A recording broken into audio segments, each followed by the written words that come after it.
இதோ நான் மாம்சமான யாவருக்கும் தேவனாகிய கர்த்தர், என்னாலே செய்யக்கூடாத அதிசயமான காரியம் ஒன்று உண்டோ? எரேமியா 32:27. தூத்துக்குடி ஆசிரியர் திருமண்டல மீட்பு இயக்கம் TND ரெக்கவரி மூமெண்ட் அநீதியாக திடீர் மாற்றம் செய்யப்பட்ட ஆயர்களின் மாற்றத்தை திரும்ப பெறவும் நடுநிலையான நிர்வாக கமிட்டி அமைக்க கோரி சினாடை வலியுறுத்தியும் பிரார்த்தனை போராட்ட ஜெப கூடுகை. நாள் 4/10/2025 சனிக்கிழமை. நேரம் மாலை 3 மணி முதல் 6 மணி வரை. இடம் JD கிராண்ட் ஹால். ஆசிரியர் தலைமை பிதாவாகிய தேவன், முன்னிலை குமாரனாகிய இயேசு கிறிஸ்து, சிறப்பு விருந்தினர் எல்லாம் உள்ள பரிசுத்த ஆவியானவர். உங்கள் மன குமுறலை கொட்டி தீர்க்க, நமது ஆன்மீக தந்தையருக்காக ஆதரவு குரல் கொடுக்க, கண்ணீரோடு அழுது ஜெபிக்க, அணி வேறுபாடுகளை கலந்துவிட்டு தன்னார்வத்தோடு திரண்டு வாருங்கள். திருமண்டலத்தில் மாற்றம் மலர வாய்ப்பு ஏற்படுத்தி தாருங்கள். ஜெபிக்க அழைக்கும் தூத்துக்குடி ஆசிரியர் திருமண்டல மீட்பு இயக்கம். அனைவருக்கும் வணக்கம். நான் தற்பொழுது நின்று கொண்டிருக்கின்ற இடம் நாசரேத்திலிருந்து மெஞ்ஞானபுரம் உடன்குடி செல்கின்ற பிரதான சாலையில் நின்று கொண்டிருக்கிறேன். இந்த இடத்துல தான் பார்த்தீங்கன்னா இன்று மாலை 3 மணிக்கு நடக்க இருக்கின்ற இந்த JD கிராண்ட் ஹால் இருக்கிறது. ஸோ அந்த இடத்துல தான் நான் உங்களை சந்திக்கின்றேன். அனைத்து ஏற்பாடுகளும் மிக சிறப்பாக நடந்து முடிந்திருக்கிறது. ஏற்கனவே நான் உங்களுக்கு காட்டியிருக்கேன். இதுதான் அந்த என்ட்ரன்ஸ். ஸோ நல்ல விசாலமான கார் பார்க்கிங் இருக்கு. ஏராளமான வேன், கார், பைக் வந்தாலும் நம்ம பண்ணிக்கலாம், உள்ள நிப்பாட்டிக்கலாம். ஸோ எனவே எல்லா ஏற்பாடுகளும் மிக சிறப்பாக நடைபெற்று இருக்கிறது. ஸோ நீங்கள் வர வேண்டியது தான் பாக்கி. இந்த இதுல வாஸ்தவமாக பார்த்தீங்கன்னா, இதோ மாம்சமான யாவருக்கும் நான் தேவனாகிய கர்த்தர், என்னாலே செய்ய முடியாத அதிசயமான காரியம் ஒன்று உண்டோ என்று கர்த்தர் கேட்கிறார். இந்த வசனத்தின்படி ஒரு மிக மகிழ்ச்சியான ஒரு சம்பவம் தற்பொழுது நடந்திருக்கிறது. நமது அட்மினிஸ்ட்ரேட்டிவ் கமிட்டி செக்ரட்டரி மற்றும் அவருடைய ஆதரவாளர்களால் அநியாயமாக இடம் மாற்றம் செய்யப்பட்ட ஆயர்களுக்கு சம்பளம் நிறுத்தி வைக்கப்பட ஆணை பிறப்பிக்கப்பட்டிருந்தது.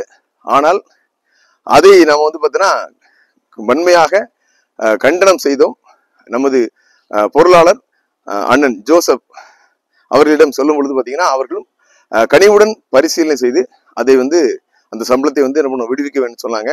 அதுபோல நேற்றைய தினம் பார்த்தீங்கன்னா, இந்த பாதிக்கப்பட்ட அனைத்து ஆயர்களுக்கும் சம்பளம் அவருடைய வங்கி கணக்கில் ஏறிவிட்டதுன்னு சொன்னாங்க. மிக மகிழ்ச்சியான ஒரு செய்தி. அதாவது நமது திருமண்டல மீட்பு இயக்கத்திற்கு முதலாவது வெற்றி, மிக பெரிய வெற்றி கர்த்தர் கொடுத்திருக்கிறார். இந்த வெற்றியை கொடுத்த கர்த்தருக்கும், அதற்கு நம்முடைய குரலை கேட்டு, அனைத்து ஆயர்களுடைய குரலை கேட்டு அந்த சம்பளம் வழங்குவதற்கு ஆணை பிறப்பித்த நமது ஜோசப் அண்ணன் அவர்களுக்கும் மனமார்ந்த நன்றியை தெரிவித்துக் கொள்கிறோம். நிச்சயமாக இது தொடரும். நான் ஏற்கனவே சொன்ன மாதிரி பார்த்தீங்கன்னா, நீங்கள் எதை கொண்டும் பயப்பட வேண்டாம். ஆயர்களுக்கு முக்கியமாக சொல்றது, இந்த போராட்ட ஜெபம் உங்களுக்காக. ஸோ எப்பொழுதும் பார்த்தீங்கன்னா, யாருக்காக நாம் நிற்கின்றோமோ அவர்கள் என்ன பண்ணோம், நம் கூட நிற்க வேண்டும். இதுதான் பார்த்தீங்கன்னா அந்த என்ட்ரன்ஸு. நான் அது வழியாக என்ன பண்ணுறேன், நான் உள்ளே போகிறேன். ஸோ இதில் தான் என்ன பண்ணுவாங்க, உங்களை வரவேற்று அந்த ஃபார்ம்லாம் கொடுப்பாங்க. இதில் தான் என்ன பண்ணணும், நீங்கள் கையெழுத்துலாம் போடணும். ஸோ இங்கே கையெழுத்து போட்டு என்ன பண்ணணும், நீங்கள் அப்படி மேலே வந்தீங்கன்னா மேலே நமக்கு ஹால் இருக்குது. ஸோ கண்டிப்பாக இந்த கூடுகை நிச்சயமாக ஆயர்களுக்கு ஆதரவான ஒரு கூடுகை. எனவே தயவு செய்து நீங்கள் எந்த தயக்கமின்றி வரணும். நான் சொன்னேன் இல்லையா, சும்மா அப்படி மிரட்டுவாங்க, சஸ் பண்றது இதெல்லாம். இதை மீறி நமக்குள் ஒரு ஒற்றுமை இருக்கிறது என்பதை நிரூபித்தால் தான் தொடர்ந்து என்ன பண்ண முடியும். இந்த திருமண்டல மீட்பு இயக்கமானது வெற்றி பயணம் செய்யும். எப்பொழுதும் உங்களுக்கு ஆதரவாக என்ன பண்ணுவோம், எந்த இடத்துல நிற்போம். ஸோ அதற்கான ஒரு நல்ல ஒரு அத்தியாயம் தொடங்கி இருக்கிறது. அது மட்டுமல்ல, இந்த இடம் பாருங்க, எல்லா சேர்ஸும் அரேஞ்ச் பண்ணியாச்சு. நிச்சயமாக ஜெபத்தோடு இந்த கூட்டத்தை நாங்கள் நடத்துகின்றோம். உங்கள் ஆதரவு மிக மிக முக்கியம். இந்த கூடுகை பார்த்தீங்கன்னா, ஆவியானவர், நமது பிதாவாகிய தேவன், குமாரனாகிய இயேசு கிறிஸ்து மட்டுமல்ல, பிசாசானவனும் தொடர்ந்து கவனித்துக் கொண்டிருக்கின்றான். நான் ஏற்கனவே சொன்னது போல பார்த்தீங்கன்னா, இந்த கூடுகையில் இன்னொரு முக்கியமான ஒரு விஷயமும் பார்த்தீங்கன்னா anti-DSF. அதுல எந்த விதமான மாற்றமும் இல்லை. அவர்கள் நிர்வாகத்தில் பல தவறுகளை செய்திருப்பதால் மீண்டும் நிர்வாகத்தில் வருவதற்கு அவர்களுக்கு தார்மீக உரிமை கிடையாது. அவர்களை அகற்ற வேண்டும் என்பதற்காகவும் மிக முக்கியமான கூடுகை. இந்த கூடுகையிலே பல தீர்மானங்கள், பல முடிவுகளை நாம் எடுக்க இருக்கின்றோம். ஸோ எனவே நீங்கள் தயவு செய்து கண்டிப்பா வரணும். இப்போ நிறைய பேர் பார்த்தீங்கன்னா, நேற்று என்ன பண்ணியாச்சு, அண்ணன் மன்னிக்கவும், நான் எனக்கு வேலை இருப்பதால் பணி நிமித்தமாக வர முடியவில்லை. தம்பிமாருக்கு அது போல பார்த்தீங்கன்னா இது போல இந்த சப்பக்கட்டு கட்டுறவங்களுக்குலாம் நான் சொல்றேன், எனக்கு வேலை இல்லாமல் இல்லை. கடந்த ஒரு வாரமாக எனது ப்ராஜெக்ட் எல்லாத்தையும் சென்னையில அப்படி ஸ்டாப் பண்ணி வச்சுட்டு நேற்று வரைக்கும் எனக்கு கால்ஸ் வந்துட்டு தான் இருக்கு. இங்க நின்று கொண்டிருக்கிறேன். காரணம் வந்து பார்த்தீங்கன்னா, முதலாவது கர்த்தர் நமக்கு கொடுத்த கட்டளை. அடுத்தது பார்த்தீங்கன்னா, நமது மக்கள், நமது ஆயர்கள் நன்றாக இருக்க வேண்டும் என்பதற்காக நான் மட்டுமல்ல பலர் உழைக்கின்றோம். அதை நீங்க என்ன பண்ணணும், கண்டிப்பா மதிக்கணும். நான் சொல்லிட்டேன், யாரையும் கூட மாட்டேன். இது வந்து நீங்களா தன்னுதாரத்தோடு வரணும். இதுக்கு வந்து சாக்கு போக்கு சொல்லிட்டு எனக்கு வேலை இருக்கு, உனக்கு வேலை இருக்கு, எல்லாருக்கும் தான் வேலை இருக்குது. அப்படி நம்ம வேலையெல்லாம் முடிச்சுட்டு திரும்ப வந்து பார்க்கும்போது எதுவுமே இருக்காது. நீங்க ஒரு வருஷமா சொன்னீங்க, அண்ணே எங்க சேகரத்துல 1000 பிரச்சனை, எங்க சேகரத்துல வந்து பாத்தீங்கன்னா அக்கௌண்ட் பிரச்சனை எல்லாம் சொன்னீங்க, நானும் போட்டேன். அப்போ எவ்வளவு நாள் வந்து பாத்தீங்கன்னா நம்ம வந்து என்ன பண்றது, மீடியாலே முழங்கி கொண்டிருப்பது. இறங்கி வந்து என்ன பண்ணணும், வேலை செய்யணும். அதாவது அரசியல் மாற்றம் மட்டுமே நமக்கான அங்கீகாரத்தை கொடுக்கும் என்பதற்காக தான் என்ன பண்றோம் இந்த கூட்டம். எனவே இதுல வந்து பாத்தீங்கன்னா ஒருவேளை, அதாவது நான் சொல்றேன்ல, ஆன்டி டிஎஸ்எஃப் அப்படிங்கிற மூவ்மெண்ட் வந்து பாத்தீங்கன்னா அதற்கு நீங்கள் ஆதரவு கொடுத்தா இங்க வரணும். இல்லைன்னா ஐ சப்போர்ட் டிஎஸ்எஃப் அப்படின்னா நீங்க வர வேண்டாம். நீங்க என்ன பண்ணுங்க, அங்க பாட்டு இருங்க. அவர்களும் மகிழ்ந்திருப்பார்கள். அவர்களுடைய சகோதரர்கள் தானே. அவர்கள் என்ன பண்றாங்க, தங்களுடைய தவறான போக்கில் தீவிரமா இருக்காங்க. அவர்களுக்கு நீங்கள் ஆதரவு கொடுப்பது போன்றுதான். எனவே மிக சிரமம் எடுத்தான் பண்றோம். நானும் பாத்தீங்கன்னா 3 நாளா என்ன பண்றேன், தொடர்ந்து வந்துட்டு தான் இருக்கேன். இரவு பகல் பாலாம உழைத்துக் கொண்டிருக்கிறோம். எனவே கண்டிப்பாக அனைவரும் 3 மணிக்கு சரியாக வந்து விடுங்கள். ஆயர்களும் கண்டிப்பா வாங்க.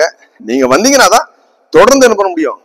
இந்த இது ஒரு போராட்டம் தான், ஒரு ஆவிக்குரிய போராட்டம். இப்பிரபஞ்சத்தின் லோகாதிபதிகளோட உங்களுக்கு போராட்டம் இருக்குன்னு சொல்லியிருக்குது, வானலோகத்தின் பொல்லாத சேனைகளோடு. ஸோ இதற்கு என்ன பண்ணணும், ஜெபம் ரொம்ப முக்கியம். ஸோ இங்க வந்து பார்த்தோன்னா ஜெபத்துக்கு அதிகமான முக்கியத்துவம் கொடுக்கப்படும்.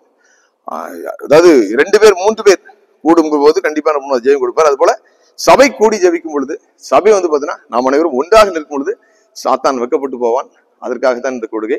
எனவே இந்த சந்தேகம் வந்து அனைவரும் வந்து சரியாக 3 மணிக்கு வந்து கலந்து கொள்ளும்படியாக, உங்களுடைய கருத்தை பதிவிடும்படியாக தொடர்ந்து நான் கேட்டுக்கொள்கிறேன்.